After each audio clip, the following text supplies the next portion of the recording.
Since 2003, this is The Sports Source with your host, John Pennington. The Sports Source is presented by Junk Be Gone, Pipe Wrench, and the Garza Law Firm. The Sports Source starts now. Good Sunday morning and welcome into the Sports Source here in the Junk Be Gone studios. Happy to have you with us. Appreciate you spending your time with us the next 90 minutes. It's going to be Vols Footballpalooza. It's tons of Tennessee football because football season's here. Fall camp has begun. We'll catch you up on everything that's been going on the first week of fall camp. We'll also talk about yesterday's practice. They're going through a practice this morning, but we'll talk about yesterday's practice because we've got several VFLs and a few of those guys were over there. Just right off the top, I will say this.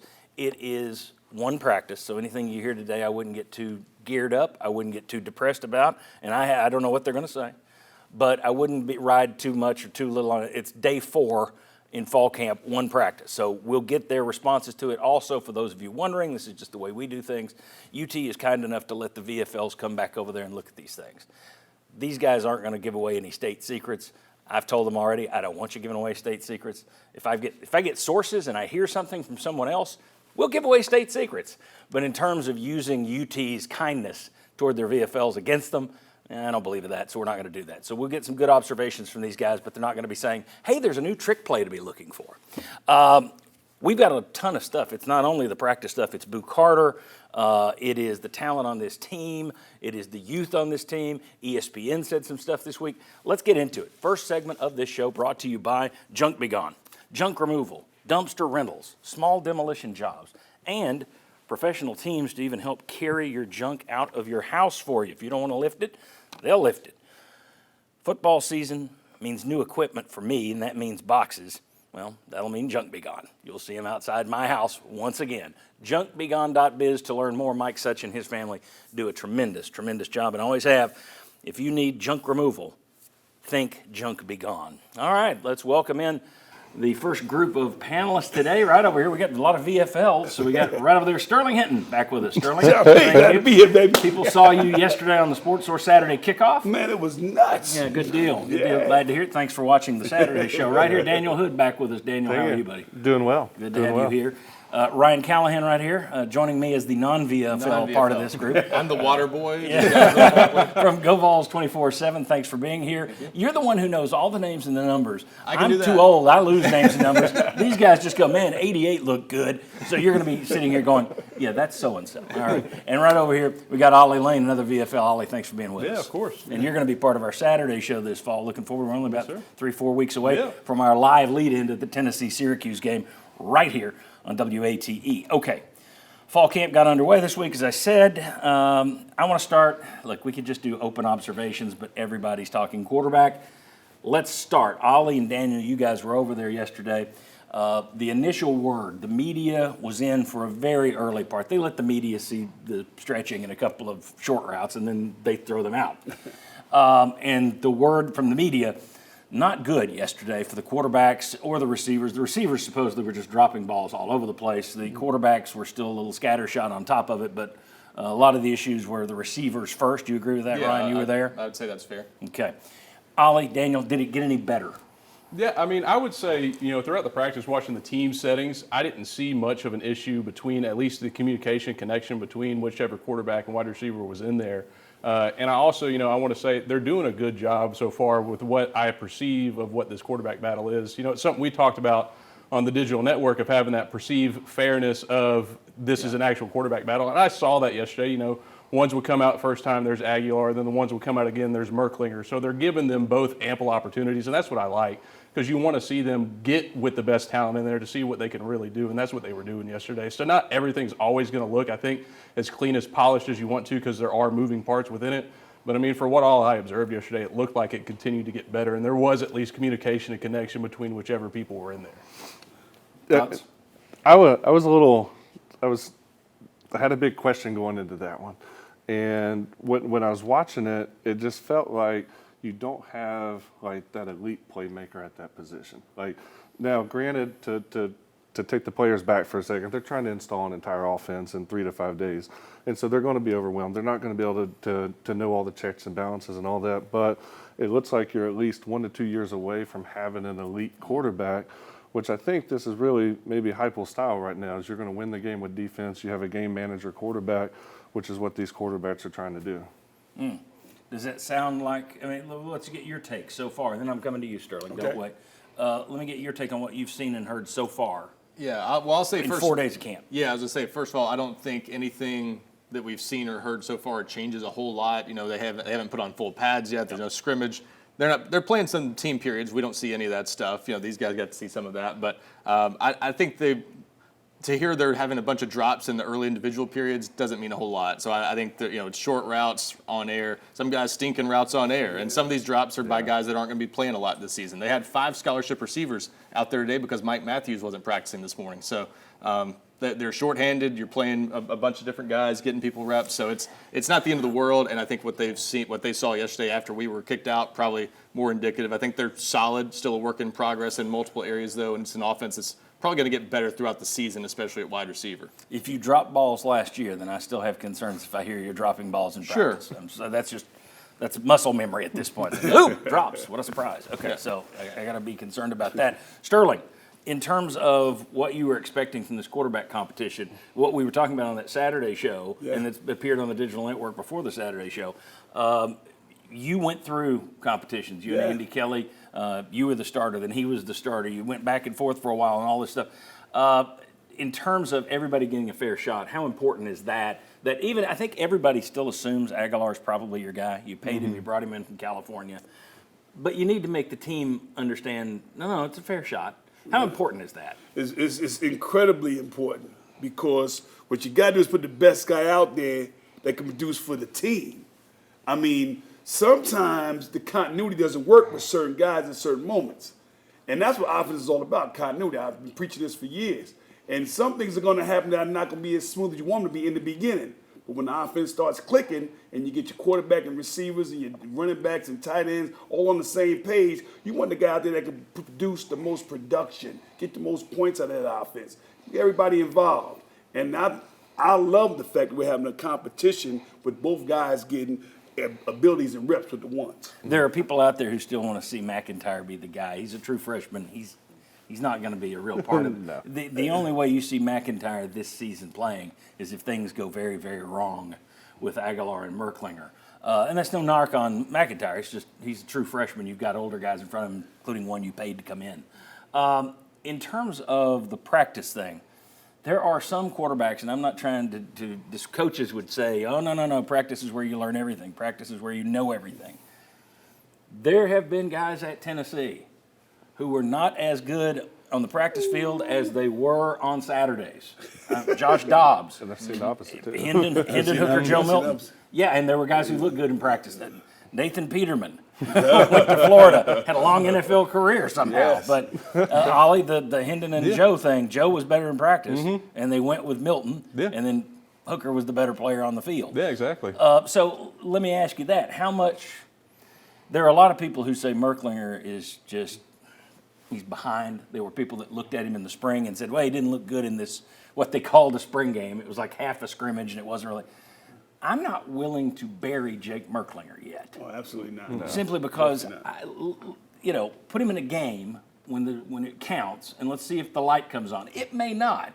But I continue to hear people say, well, Aguilar's the guy. Merklinger is just not ready.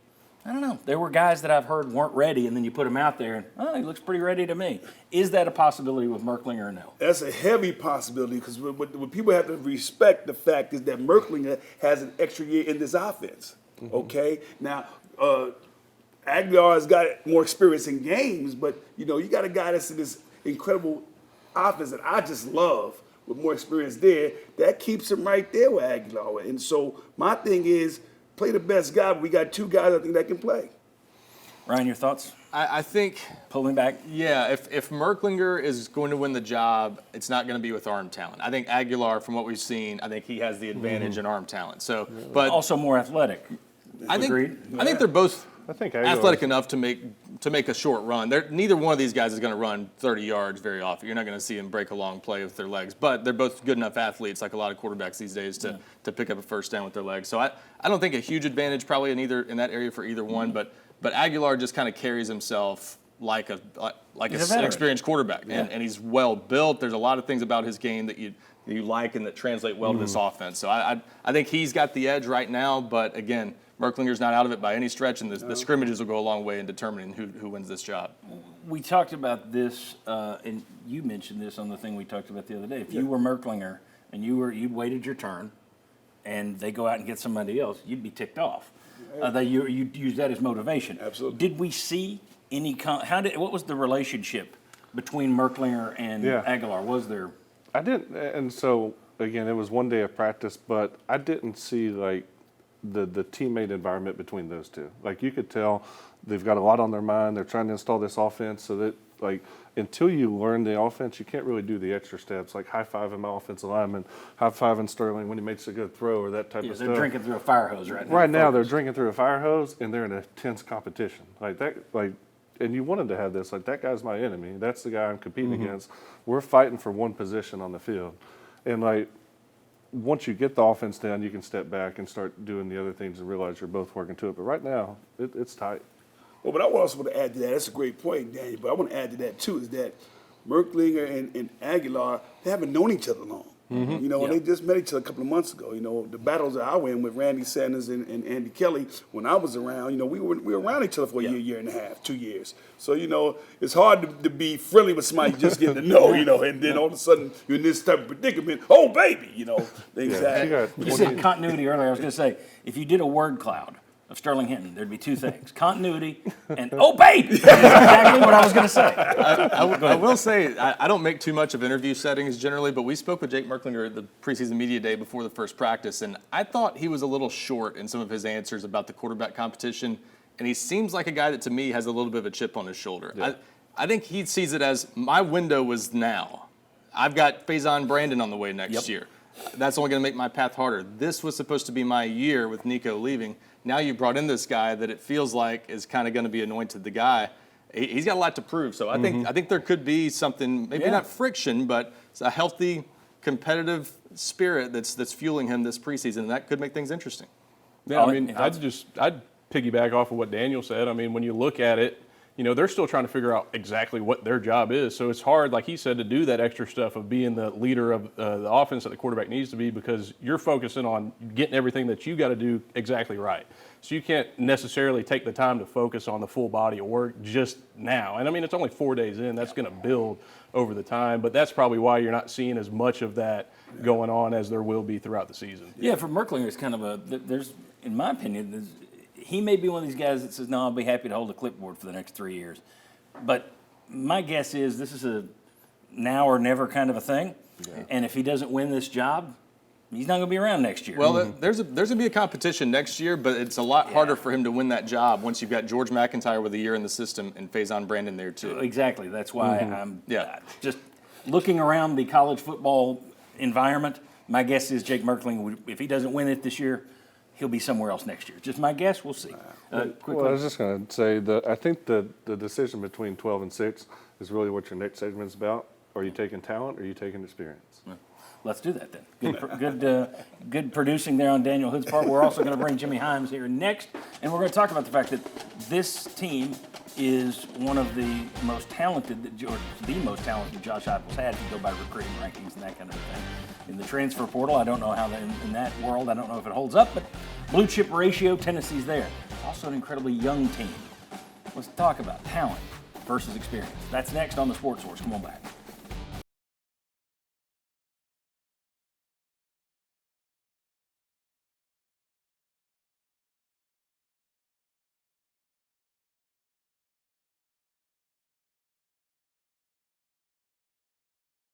Welcome back into the Sports Source. This segment brought to you by A.G. Hines Company. Whether it's their store in downtown Knoxville or the one in Blountville, way up in Upper East Tennessee, A.G. Hines Company is the most trusted name in building materials and tools in the state of Tennessee, period, hands down. You know how I know that? Good luck finding another one that's 105 years old and not been sold out to some corporate institution. The Hines family, 4 generations now, That means there is family pride in the job they do. That means they are carrying on a legacy that was created by their ancestors. And because of that, you're going to get a good deal. You're going to find the best stuff. You're going to get good recommendations. It's just solid people when you go to A.G. Hines Company. If you're starting a do-it-yourself project, start it with A.G. Hines Company. Okay, I want to welcome in the next member of our panel right there, Jimmy Hyams. Jimmy, thanks for being with us. Thank you, John. Slipped. I said Hyams. It's Jimmy Hyams. Has anybody ever done that on air? Oh, yeah. And told people how to say it? No, I know they get it wrong. But have you ever done that? Hey, people, it's Hyams. H-I-M-E-S is kind of the pronunciation. It rhymes with rhymes. Yeah, it felt bad when I said Hyams. It came out. Yeah, I still have people. Hey, I love Jimmy Hyams. It's like, yeah, it's not Jimmy Hyams. Yeah. Who is that? Welcome. Now it's also Good to be pronounced Jimmy. So I mess up names every week. Jimmy. Let's do the poll. We got a poll question for you right now. Describe your confidence level now that fall camp has begun. With the reports coming in that you're hearing, that you're reading, that you're seeing so far, is your confidence rising?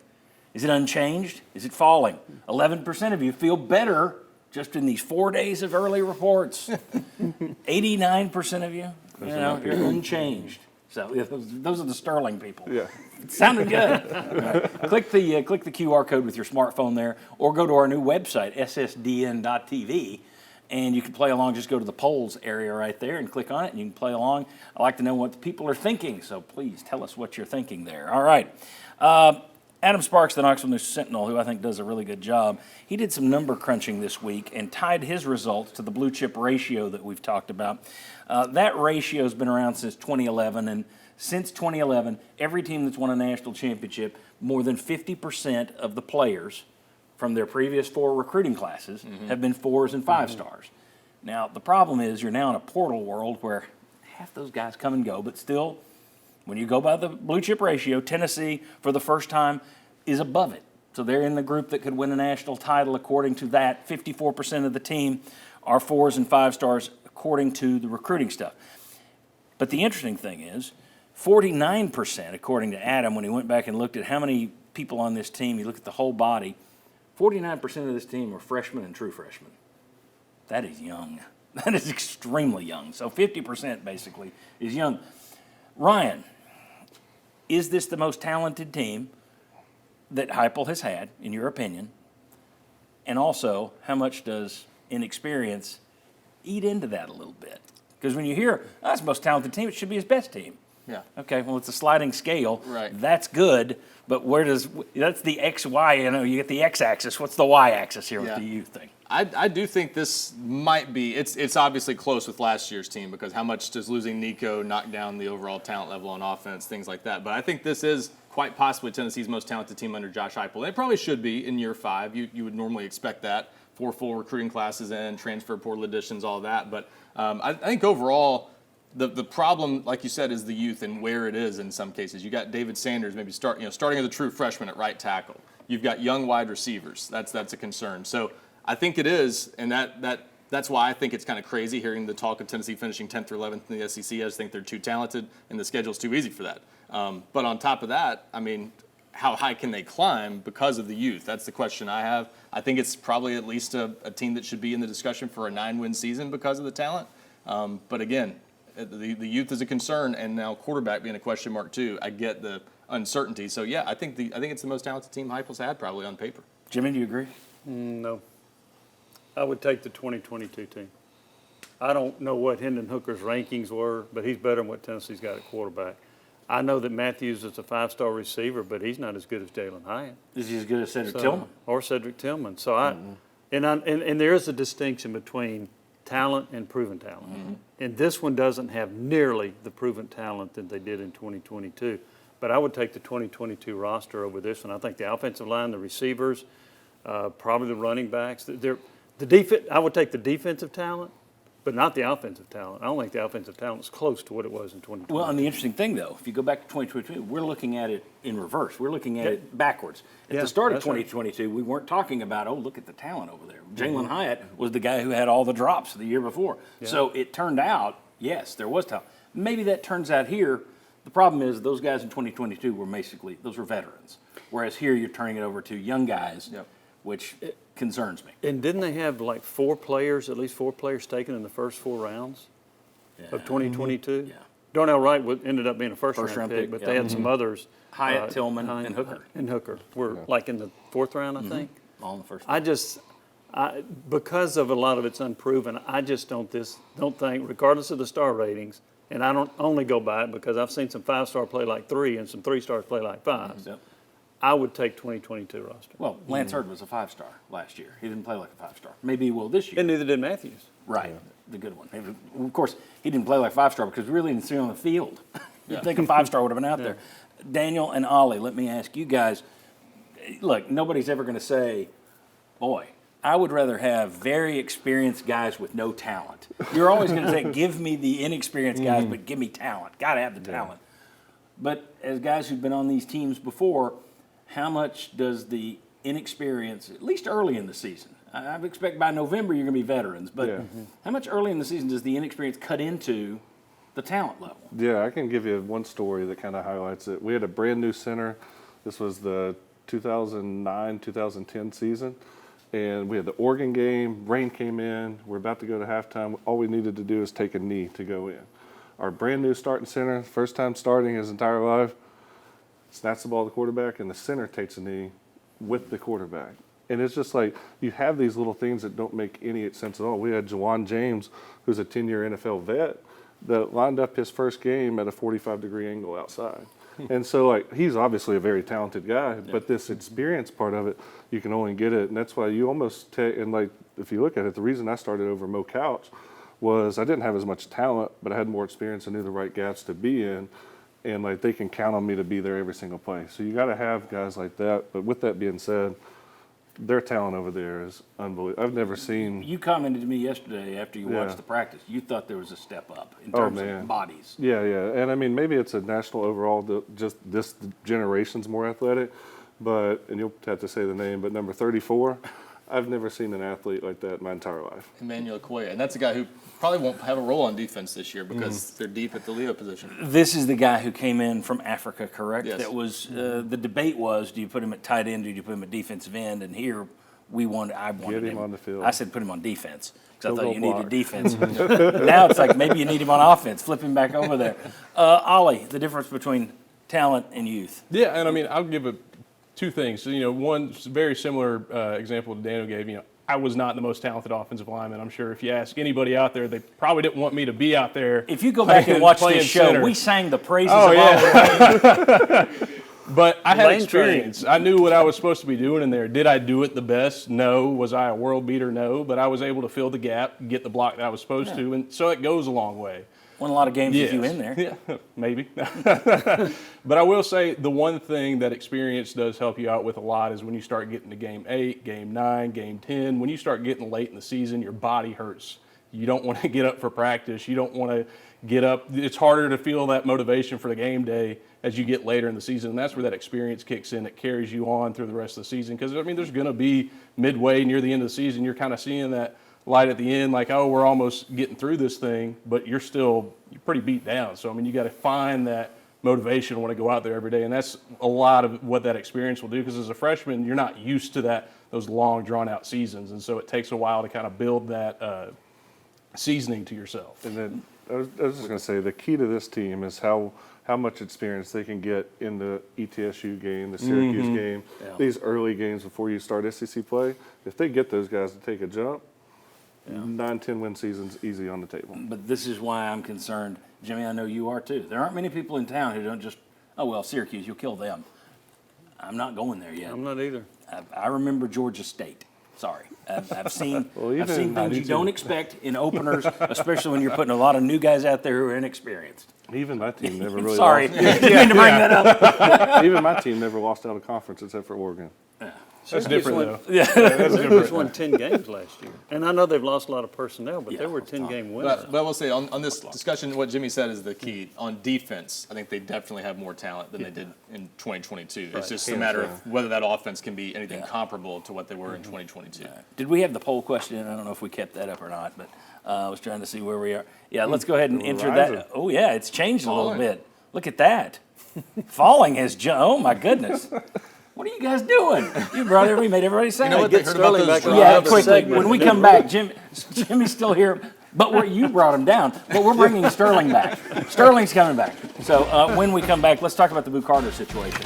Not only was he not booted from the team, last week's poll, 78% of you said, hey, I'd dismiss him. Well, they didn't. He's still on the team, and we'll talk about whether or not that was the right decision. Come on back.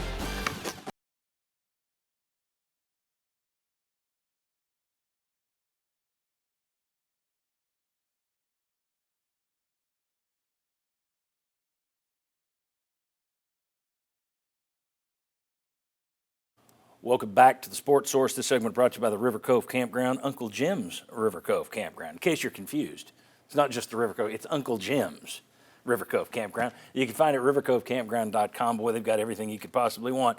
Unbelievable views. They're right on the Little Pigeon River. They're 10 minutes from every attraction you can imagine in Sevier County. They've got all the amenities you could possibly want. And if you're one of these folks who has the RV, if you like doing the RV camping, my goodness, the hookups are unreal. Do me a favor, I keep saying it, go visit the website. You will be blown away by what they offer at Uncle Jim's River Cove Campground. Okay, Josh Heupel announced this week that Boo Carter still on the team despite not taking part in some of the required team activities over the summer. There was a confrontation. A couple of the players confronted him. You can take that for whatever you want in terms of what confrontation means. But he's still on the team. He was told to address the team, which he did. And he has been still on the team, but working out separately from the team. He hasn't been engaged in practice. Was he this morning? He was not. Still not this morning. Okay, so that's the situation as it stands right now. He's got steps he's got to follow to be back on this team. Heupel repeatedly talked about the leadership council playing a role in this. Sterling, let me ask you, where would you have been on a teammate who didn't hold up his end of the bargain while you were? Well, if it was blatant disrespect for what we stand for and the culture that we built, then, we've gotten rid of a lot of players on my team. We've done that, literally. 5-star, I don't care how many stars. If it was a situation where it's personal, it's family, it's not a direct rebellion toward the culture, then you take it into consideration. It was a gentleman by the name of Carter I played with who was pretty good. And some situations happened, but we knew what it was. And as teammates and brothers, we helped him through it. And he helped us win a lot of games. That'd be Dale Carter. And so, if it's a situation where his teammates and brothers can help him through, I hope they reach out to helping hand too. Jimmy, your thoughts on this? There are a lot of people who, I'm not a big fan of player-led teams. People say they want that. Well, at some point you got to have somebody, maybe the fellow who's making $10 million a year, who actually drives the boat. I understand the idea of letting players have a hand in it. But I'm not a huge fan of, leadership council says. That said, Josh Heupel was a quarterback and a leader on a team that was spectacular. I'm going to give him the benefit of the doubt on this one. Where are you? Where are you on player-led teams and letting a leadership council take a role or take the lead role? Where are you on, this is Heupel and he's built a culture. Where are you in this whole thing? I do believe in player-led teams, but they don't have the final say. The head coach has to. Right. So I believe in you go to your player if they're out of line or whatever, and you can confront them or you can do whatever. But as far as dismissing a player, I think that's got to be the head coach. In this particular situation, if I'm the council or the head coach, I have to find out why was Boo Carter AWOL. And if he was AWOL just because he was lazy and he didn't want to work, you're gone. If he was AWOL for what might be an understandable reason, then I'm fine with you giving him a chance because I don't think he's got a lot of support, family support. Mm-hmm. And if you cut him loose, he might really struggle in life. And I can see Tennessee giving him a chance, but you don't have much of a leash. You'd better not screw up again. Or he'll go make more money at Colorado. I didn't think about that. Yeah, that's it. Let me ask you, is there any danger here? Now, in letting the leadership council play the role that he did, you would think that would cover it a little bit in terms of you don't want to keep a guy and the players are like, wait a second, coach, why have we got two sets of rules, one for us and one for him? Yeah. By allowing the council, the Jedi Council, to have such a role in it, you might be counteracting that. Do you think they played this the right way? I think they played it in an acceptable way so far. I think Josh Heupel had enough justification that if he wanted to get rid of Boo Carter, he could have. Now, did he have to? I wouldn't say that. This is a tough decision. I think we saw the reaction to this on social media as some of the people that saw this immediately. What's wrong with Tennessee? What's going on there? And I think that's some of what you want to prevent. Nico happening in the same offseason as this, fair or not, that would have combined to make some people think something was amiss with the culture. And so I just think the whole narrative of this season changes if Boo Carter gets dismissed before the season. So if you can prevent it, it's better to do that. And I think they found a path where if he can earn his way back, he's got to do that. And he may not even be in the starting lineup to start the season, even if he does earn his way back. But he's got a path, and the team was okay with it. And I think it all made sense. And it's a best of both worlds kind of solution. Let me flip it on you. I need a real quick answer, though, based off what you said. And I hadn't really thought of it this way, but if Nico were still on this team and you hadn't had this national story, I don't know that Boo Carter would still be on the team. I think it would make it much easier for Josh Heupel to take a stand in that case. I think the fact that this all happened in the same offseason at least complicated. There's some PR involved in there. You don't want everybody talking about this. So, yeah, I think the best thing for Boo Carter might be that Nico raised a stink and made national news. So, Can I chime very in on quickly, that? very Real quick. quickly. I don't think that has anything to do with the situation. Okay. I don't think it has anything to do with the situation. I think this is a unique situation, and I think they're handling it the best way they can. And like I said, we'll all know shortly. Yeah, I mean, everybody's going to be looking at it because as John Adams immediately was sitting there ready for his column, as soon as they kept him and he said, well, we're keeping him, or he's still on the team for now, John Adams wrote, okay, we said that nobody's bigger than the power T. Where's this one going to go? And it's a legit column, and I wasn't surprised that John had it ready to go as soon as they made that announcement. All right, when we come back, let's zoom in on the offensive line a little bit. What did our guys see yesterday at practice? Come on back on the Sports Source.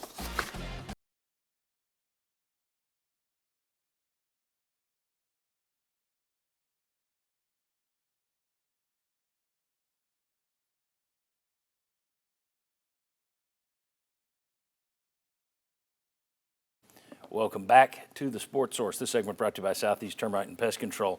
Right now, they're getting all kinds of calls about bed bugs and termites. Ugh.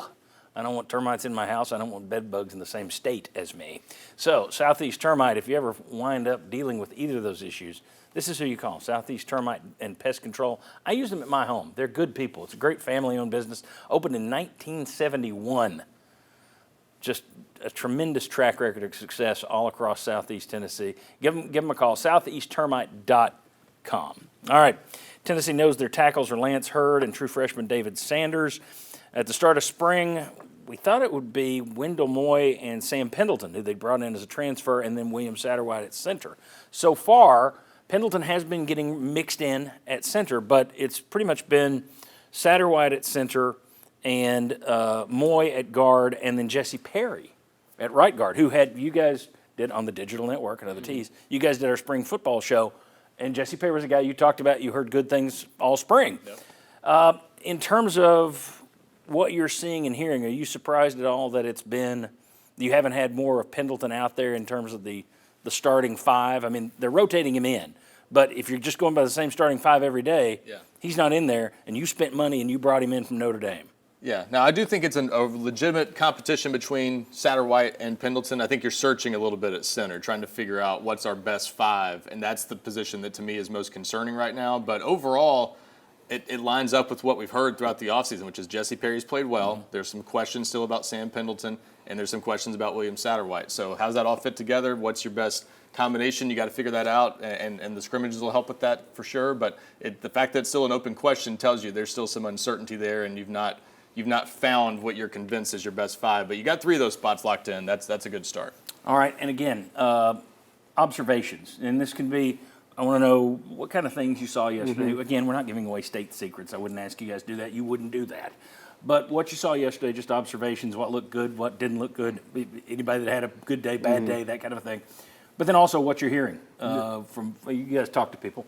So thoughts on the offensive line. Ollie, you played it. Yeah, I mean, I can go ahead and tell you right now, from where I saw them at that spring game to where they're at now, I mean, the size difference is just immaculate. I mean, these guys have put on size. I mean, even just to single out one guy, Jesse Perry, I mean, a guy last year did not look the part of being an SEC offensive lineman. I mean, he came from a very similar high school scheme that I did, triple option, got to be athletic, run around. He has put on the weight, and it's good weight. It's not just like they sent him down to McDonald's and said, let's start packing in the McNuggets. No, it's good weight. He looks good, and that's all across the board on that offensive line. I mean, everybody looks like they built good body masses, which is exactly what we want. I mean, when I played, I was more on the opposite end. You know, I was big, but I was big for the wrong reasons, not the right reasons. But these guys, they look like they can move well. And, I mean, watching them yesterday, them going against our defensive line, which I put our defensive line against any other defensive line in the country, they were holding their own. They were making things happen for whichever quarterback was back there, and that's what I was impressed in. I mean, obviously, in practice, you're going to have some missed assignments, MAs, stuff like that. It happens throughout the practice because you're learning. However, I saw them put in good effort to make things happen in a practice setting that is very positive to me. Daniel, your observations. I saw it almost the complete opposite of what all I saw. Good. You know, and like when I was looking at this team as a whole, like the defensive line right now, and we'll talk about them later, but they've got too deep. Your offensive line, you have a solid middle of the SEC top 5 guys. The one guy I liked the most, at least in pass rush, was Moy. Dude, when he gets his grip on, it's as strong as Trey Smith. It's as strong as a guy I played with, Zach Fulton. Like, he's great. He only gave up 1 sack at Arizona. I think he's going to be a staple for the pass game. But the rest of those guys, like Lance Hurd did really well. The new right tackle did really well. But as Ryan was talking about, you get to the second-team center in SEC play, if something happens to the starter, oh, man, it's going to be rough. And, like, I look at the entire team overall, offensive line seems to have the least amount of depth in terms of quality SEC talent with the size, speed, and height. And, like, at year 5, I thought we wouldn't be talking about offensive line again, you know, like we are. Defensive line depth is incredible. You know, the interesting thing is, and you said something like that earlier, where it's his 5th year, it's going to be the most talented. I'm not trying to make excuses. I just don't know that those kind of things apply anymore. Yeah. In the transfer portal, because you can lose anybody. I mean, would their depth look better if Larry Johnson hadn't left after spring? Yeah, you'd have better depth. I mean, would your receiver core look better if you hadn't had 5 guys hit the portal? Yeah. So I get what you're saying. I just don't even know. I don't even know if that applies. That's one reason when people look at it and say, "Well, you're 49% freshman and true freshman. Man, the future's bright." Is it?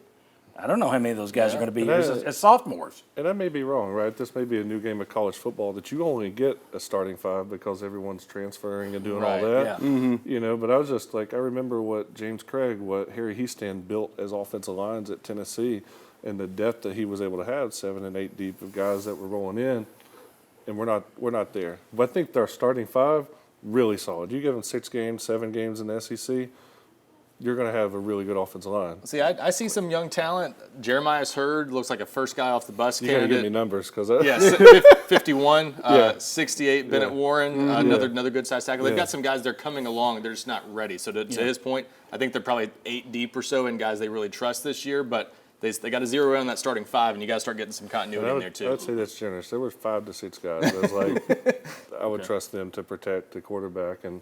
There you go. Yeah. How much did you watch the center position yesterday? Yeah, I mean, and I the watched exchanges and everything. Yeah, I mean, from what I saw from the center position, I mean, obviously, because that was a struggle in the spring. Yeah, for sure. I think the snaps have gotten a lot better from where they were in the spring. Now, that's not to say they're perfect. I mean, snaps are never going to be 100% perfect every single rep because you're taking a ton of reps in practice. But from what I saw, consistently hitting the right spot. I mean, were some over here, over there, yes, but they were still in catchable positions. I mean, obviously, I got used to having the 6'7" quarterback that it didn't matter where I put it, he was getting it. But these guys, they seem to have taken that and at least made it less of a concern for the center position so far. Okay. I watched them a lot in practice, and anytime you're going through this fall camp, you're going to have balls lay on the ground, go out of the back of the end zone, over the quarterback's head.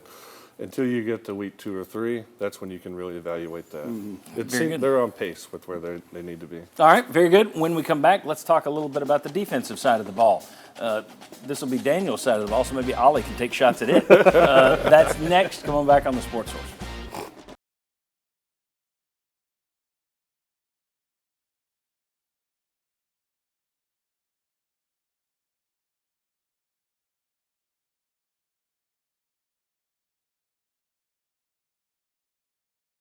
Welcome back to the sport. We need to get that on the air. All right. Welcome back to the Sports Source. This segment brought to you by Madisonville Marine. If you're looking at buying a boat, folks, there's no better place to do so. Why? Well, you get best customer service in the world. These are really good people. You also get an unbelievable selection. Most cases, if you want to see this kind of boat, you got to go to this dealer. If you want to see that kind of boat, you got to go over there to another dealer. They got them all. Deck boat, pontoon boat, ski boat, bass boat, whatever you want, they got it at Madisonville Marine. And the biggest reason? Pricing. Their pricing's fantastic. They sell boats online at madmarine.com to people all over the United States and ship them. Now, why in the world would somebody in Texas not just go to their local dealer? Because they can find a better deal in Madisonville, Tennessee, and so can you. Madmarine.com, get down to Madisonville Marine, Highway 411 North in Madisonville. Okay, let's take a look at the poll results. I meant to tease them in the last segment. I did not. So where did we wind up? 15% of you say your confidence level is rising. About 50% say it's unchanged, and a whopping 34%, am I saying that right? Yeah. Falling. In the first 4 days of camp, their confidence has fallen, and they're shook. Daniel and Jimmy have talked them down. That's right. They're shook, I tell you. So that's why we got Sterling back I'm back, out here. baby. I'm back. Let's get it going, dude. Let's talk about the defense, and I let you start with the offense, and then you cut him down to size. We'll do it the other way here. Your thoughts on the defense? Unbelievable. I mean, when you look at this defense, you don't have an ounce of fat on any of the players there. That's the first time I've seen that. You've got so much talent, young talent. Ryan will have to help me with the names, but 5 looked amazing. David Hobbs. 29 was incredible. Jordan Ross. 31 was amazing. Caleb Herring. Yeah, of course, I was focused on defensive line, but even your senior linebackers are looking better.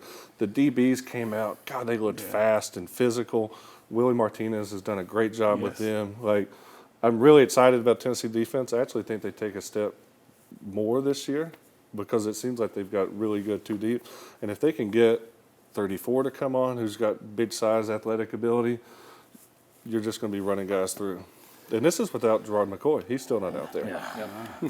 Okay, Ollie. Defense? I got nothing bad I can say about the defense. The defense looks great, in my opinion. I mean, I've known most of those defensive linemen there for a while. I mean, Bryson Eason and Don Bailey, those are 2 guys that I continue to just praise on all the time. Josh Joseph's another one. I mean, obviously, this defense is on the right track. Like he said, they even, I think, take a step forward from where they did last year. I mean, even in opportunities that I've had to talk with Jeremiah Thielander and see him from the spring to now, I mean, I can tell his confidence level has risen, his leadership ability has risen, and I think that helped, in the spring not having Arion Carter in there, forcing him to kind of take some of that leadership role up. I think it's worked really well for him. The defense looks like, so far, 4 days in, obviously seeing it from a bird's eye view, I think they have good cohesiveness on that defense as well. And like he was saying, interchangeable parts. You can roll in and out, and you're still going to have somewhat of the same productivity level.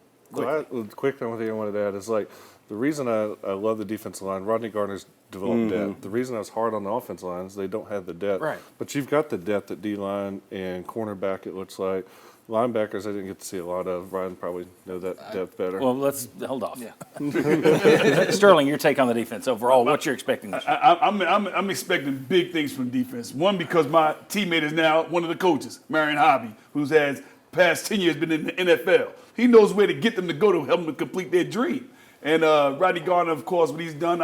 We had a defense coordinator who was offered head coaching jobs around the country and stayed here to be involved. That's a big piece right there for juice on that defense. Coach Martinez and them DBs, Coach Chop, Coach Hartman, now going outside backers. I'm excited about the defense. And my thing is this: if they do their job, and when our offense comes along, we could be ready for some exciting football play for our football team. Be ready, baby. Be ready. Too bad the poll closed. I bet it would have gone up right there.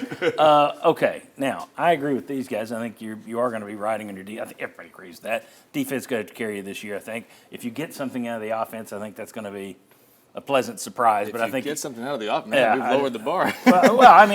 For me, I'm not counting on the offense putting up 40 points a game. I don't see that this year. No, I don't think that. I think they'll be better than last year on offense, personally, but we'll see.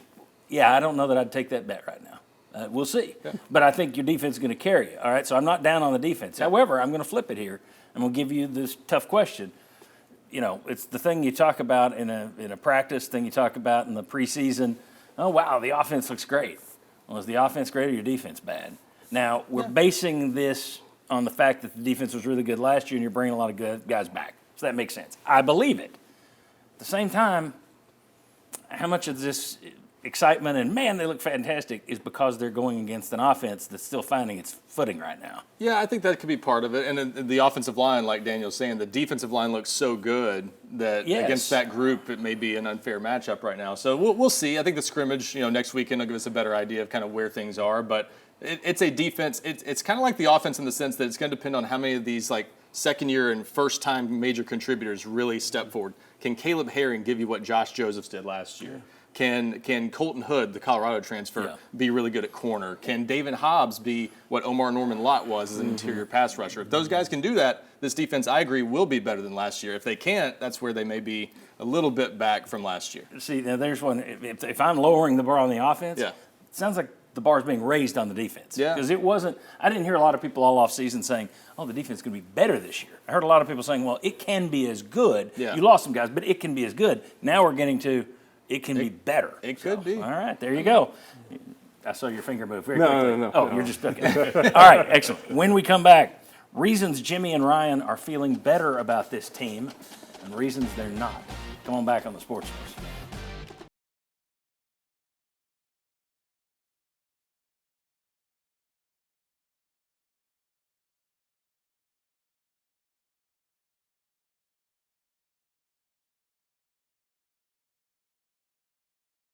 Welcome back to the Sports Source. This segment brought to you by Pipe Wrench. I didn't change my script here. How is your AC working? Oof, if it made it through last week, then I congratulate you. If you've got an AC that's older, if you've got an AC that struggled a little bit, folks, it's going to get back to 95 again soon. Not this week, but it's coming. You know it will be. If you're dealing with AC issues, be smart, get ahead of them, call Pipe Wrench. Pipe Wrench could take good care of you. I've used these folks before. I use them for plumbing needs. You can use them for heating needs, hot water heater, draining, cooling, you name it, they got it. Home services, it says it right there. Think of Pipe Wrench and visit pipewrench.com whenever you have an issue with anything in your home. They'll take care of you, I promise you. All right, welcome back to Jimmy Himes. Ryan Callahan, you've been I told you before the show, your role is going to be, it was number 38. That's so-and-so. That's your right. No names. Good job. Good job. I can't anymore. All right, I want to ask you guys, let's pull this thing up a little closer. It's kind of here in the dark a little bit. We got the smiley face guy. We got the worried guy. Reasons you're feeling better about this team, reasons you're feeling worse. And we'll let you go either side, but just what you're hearing, what you're seeing, what you're reading, whatever. Jimmy, I'll let you start. First pick. Feeling good, feeling worse, either way. What are you hearing? What's moving you in terms of your I'm going to take level? what would be a controversial view, and I'm going to say I think the leadership on this team and the team chemistry, because they have held people accountable. Yeah. And I realize Boo Carter's still on the team, and I think there are exceptional reasons for that. But I think they're going to hold each other accountable more so than they have in the past. So I think the leadership quality and the chemistry is going to be improved. All right. I did not expect that. That is a good one, though. You want a positive one or a negative Doesn't one? matter. Okay. What's moved you the most? We get way in the weeds on some of this stuff, so this may be a little far down the line. It's okay. The tight ends look better to me than I thought they would. Tight end position looks really talented. We'll see how much that translates to the game field this fall, how much they use 2 tight end sets, how much they throw to those guys. But between Ethan Davis, Miles Kitselman, obviously. Kitselman's still in a red jersey. Still in a red jersey, but Deshaun Brain looks like $1 million as a true freshman. Everyone's talking about how he has transformed his body. Jack Van Dorselaer looks really good physically. I mean, they've got some pretty talented tight ends, I think. So that's caught my attention. Tight ends, all right. I feel worse, about the offensive line because I don't see the depth there that I think will be necessary. It's very difficult to go through a season without having injuries on the offensive line, and they're still not settled with all the starting positions. That one worries me. I blame Daniel. Daniel brought Jimmy down on that one. Thank you, Daniel. Sorry, Ollie.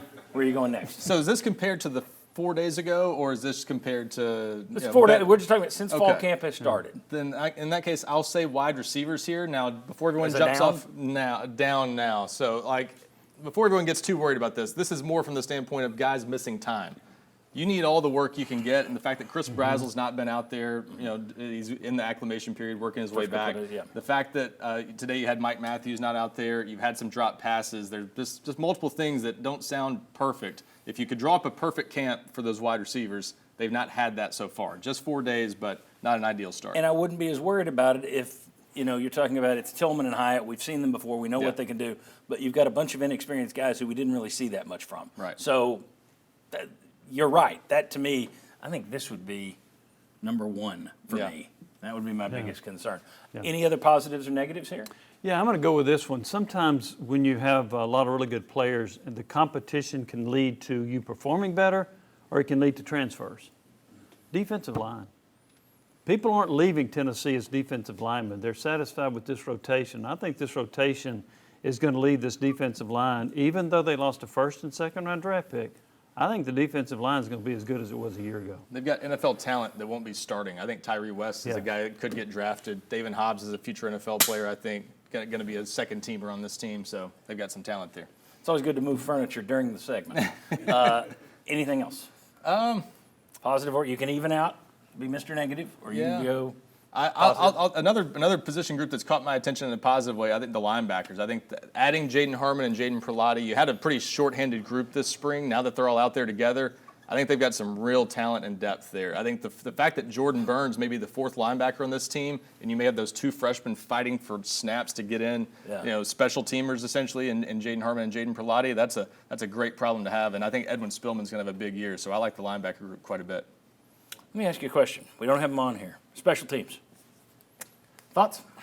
We don't get to see anything from those guys, so it's hard to say. But I mean, you should have a couple weapons there. I mean, Max Gilbert's talented. You got Jackson Ross that can kick with both feet. He's talented. So I haven't heard anything, so I just wondered if you'd heard anything. I'm going to give you one more that I think would be a positive, and that is, I think not having McCoy in the secondary could be a big blow. But I've heard really good things about the other defensive backs. So that looks more promising to me, even without McCoy, we're running out of space than I would have said before.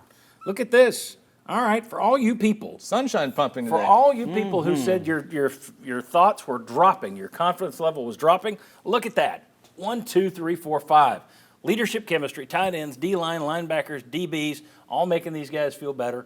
O-line receivers making you feel a little bit worse. Which the bad thing here is that's kind of the two areas where quarterback. There's no movement on quarterback.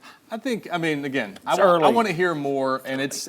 They're just now learning the thing. That's too early to judge anything there. I think. I think scrimmages will tell us a lot more. All right, when we come back, we'll be back to football with the VFLs in a second, but I want to cover something that might be good news for Tennessee in terms of an NIL reversal from the College Sports Commission. We'll discuss that. Is it a positive for Tennessee, or is it going to matter long term? Come on back.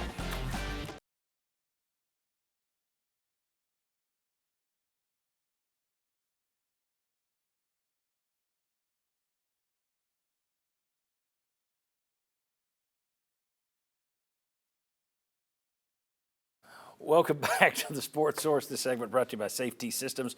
If you're a business owner and you want to take care of your equipment, you want to take care of your property, you want to take care of your people, you need a good security system. Well, who do you turn to? How about that big name right there on your screen, Safety Systems. JJ Surlis of VFL. I need to get him on the show before the season ends, or before the season begins, I should say, here in August at some point. VFL JJ Surlis and his team can take good care of you. They've been doing it for more than 20 years now. I use them at my home. I've never had a complaint. They are spectacular. That's why you see them all over town. SafeTsystems.com. Just make sure you spell it right. Okay, we're going to make this quick. We need to mention it, but at the same time, I want to get on to some other stuff. College Sports Commission initially had said collectives are not businesses, so we're not going to allow you to continue to pump money the way you have into athletes.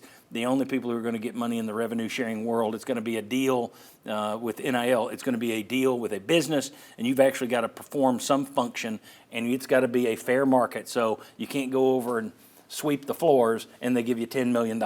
You can't go over and sign an autograph card, and they give you $1 million.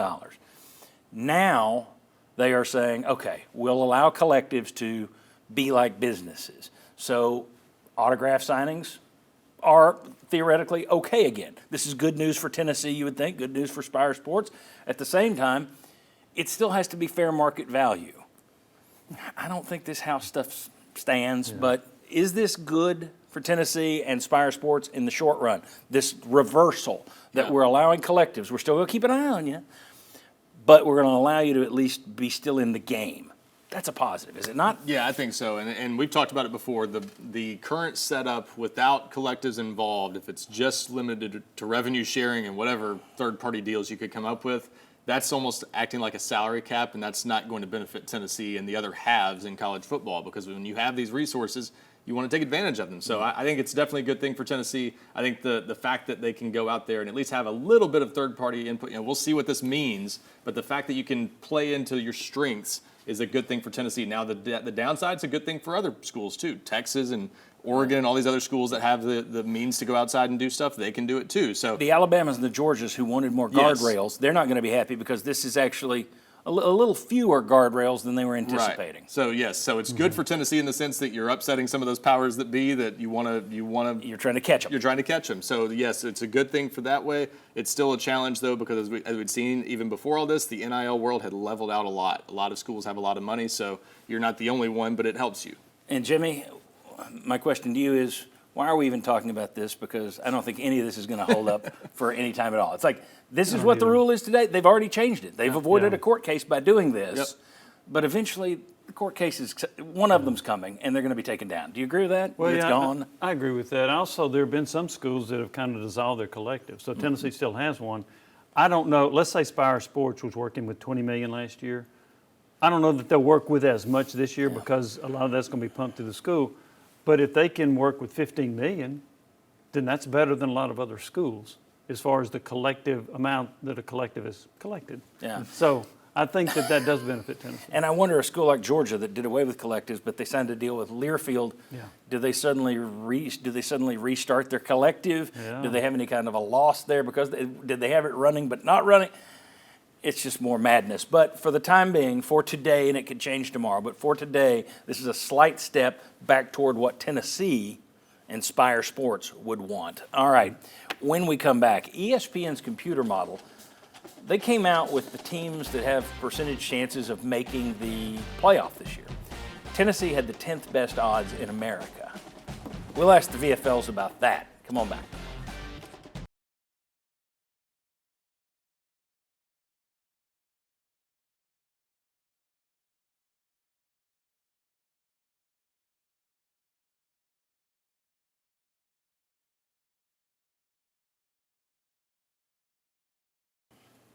Welcome back to the Sports Source. This segment brought to you by Games and Things.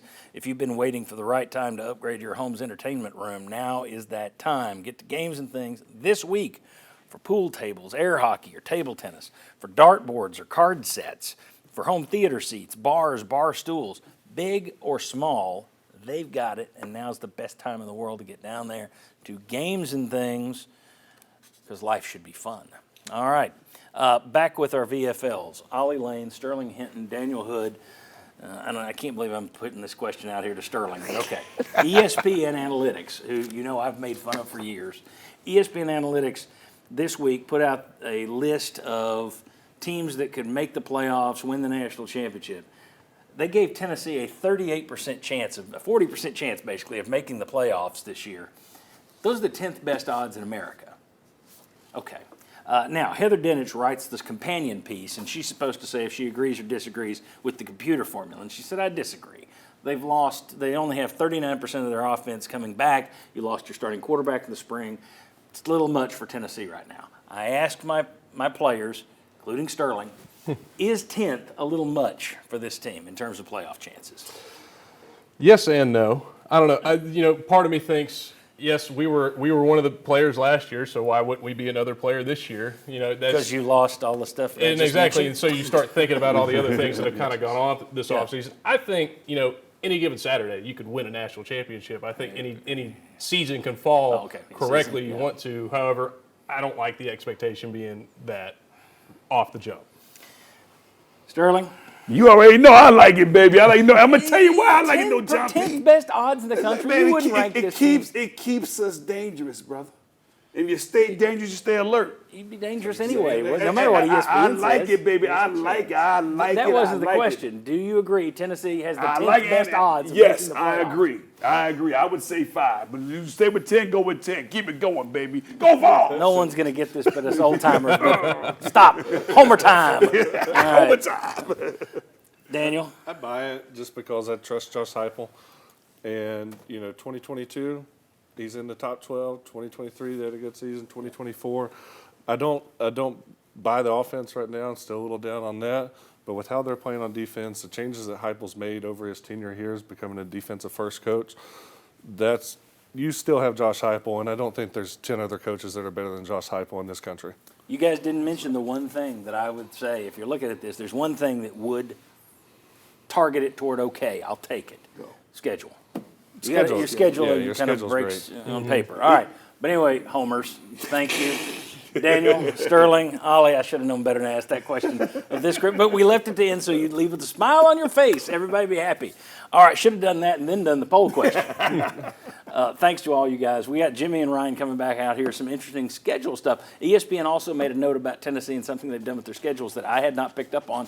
We'll tell you what that is next, and we'll also talk about, have you seen, there's a major school that's been done more and more. It's playing a game overseas.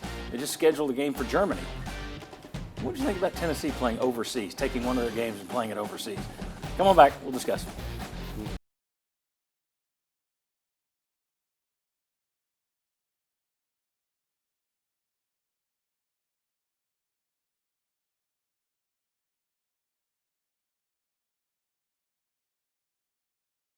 Welcome back into the Sports Source. This segment brought to you by all the things we do, including Sports Source Saturday kickoff. Saturdays at 11 right here. We did some stuff yesterday. We heard us talking about it. We had Sterling on there. We had Ollie Lane was on there. Mike Stoll was on there. Just tons of VFLs and stuff. That's every Saturday year round. But coming football season, that's going to be your pregame show every week right here, including the live pregame, it's pregame, lead-in right here on Channel 6 for Tennessee versus Syracuse, which also will be here on Channel 6. So we look forward to seeing you there. And then, of course, the Sports Source Digital Network. You can see stuff there every day of the week. Over 800,000 views in 6 months. Thank you very much for that. We're keeping tracks on our growth pattern and everything, and it's fantastic thanks to you.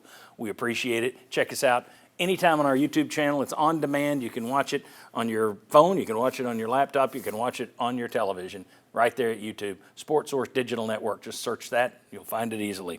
Okay, got some scheduling questions for you guys. Just a couple of notes I saw that were interesting.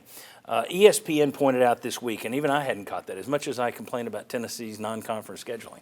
I hadn't noticed this. Tennessee has not played on another school's campus since... Outside conference play. Because Pitt was a road game, but Pitt doesn't play on the campus. They play in the Steelers Stadium. It wasn't Oklahoma. That's it. Wow. 2014 was the last time you stepped foot on a non-conference team's campus. Yikes. You do not do that often. So next year, Nebraska canceled on you, and you went out, and kudos to Danny White for not just putting some slug team in there. They got Georgia Tech. Next year, it's scheduled to be at Bobby Dodd Stadium on Georgia Tech's campus. There are people out there who are like, nah, put it in Mercedes-Benz Stadium, put it in the Dome. What would you do? Where do you hope that game stayed? Do you want to stay at Bobby Dodd Stadium on campus, or would you rather put it in that Dome? Well, I'm going to lean toward the Dome because I think it seats about 25,000 more people than Bobby Dodd. It does, but so you get more people that can go to a game. So that's why we Dome. It stinks. Me selfishly, I wanted to stay at Bobby Dodd Stadium because I think it's just better for variety. Like you said, haven't played at another team's campus in a long time. It's a natural grass field, I think, so that's a plus. And you've been at the Dome this year now. Do you need to keep going back? So I think that game very likely ends up at the Dome, but. And Tennessee probably wants that because then you can turn it into a home game, essentially. Exactly. You don't want to play a true road game. That's a more challenging. And if I'm Georgia Tech, no way I'm moving it. Right. Well, if you're Georgia Tech. Yeah, and this is not some preseason game. I mean, this was everybody gets a home and home, and Tennessee needed it the last minute. So I just wonder if Georgia Tech's going to stand up and say, nope, we like it right where it is. We don't want it to be half orange or more. I think the last time Tennessee played at Georgia Tech at Georgia Tech Stadium, Georgia Tech won. Would that have been, 86, 87, 87, 88, somewhere in there? Yeah. It was like 14-13. It was a really close game. Used to be a good rivalry. Like it went to overtime the last time they played. So that was the Derek. Was that Butch or that Derek? Was Butch's last 2017 team. Yeah. Yeah, that was the first game of that before the nosedive. The triple option stuff that they didn't want to go against Paul because of Johnson. chop blocking. Yeah. And then my next question, thought this was interesting. It was announced this week that Michigan is going to play Western Michigan in Germany. Okay, now we've seen Notre Dame. I think they played Navy in Dublin or something. That's cool. Western Michigan? But that said, I have so little interest in playing East Tennessee State and UT Martin. I'm all for play that in Panama. Fine. Just go overseas and play with it. But I'll ask you guys, how do you think the Vol fan base would react? Would they look at it and say, cool, an overseas trip? Or would they say, I don't want to go out over there? Because remember, Danny White said we want to bring that game to Nashville. We're not going to play at BYU. He doesn't want to go to Utah. I can't imagine he'd want to go to Europe. But they moved that game to Nashville saying, well, we have more of our fans there. I mean, do you think Tennessee fans would want to do an international game? I think if Tennessee played Notre Dame, they would go international. If Tennessee played ETSU, heck no. Yeah. Why would you go watch that game? That's what I don't understand about the Western Michigan thing. Exactly, yeah. You could meet in any of 5 different cities in Michigan, and that game makes more sense than playing it overseas. Germany, so, yeah. I don't get that one, but no, if it's the right matchup, to Jimmy's point, I think if it's a premier opponent. Season opener. If you're playing USC in Hawaii or something, you're playing, or that's not still in Hawaii, yeah. but still, play them in Japan or something, somewhere it's closer to USC. Play Notre Dame somewhere overseas. Play somewhere farther away against a good opponent. Tennessee fans will be there. 10 seconds. You got anything? Well, Greg Sankey was asked about playing overseas games in the SEC, and he says no. He said, we fill our stadiums. Let the ACC go do that. Whoa. He's so cocky. So cocky. Thank you all for watching. I appreciate it. Thanks to our VFLs. See you next Sunday right back here. See you all week long.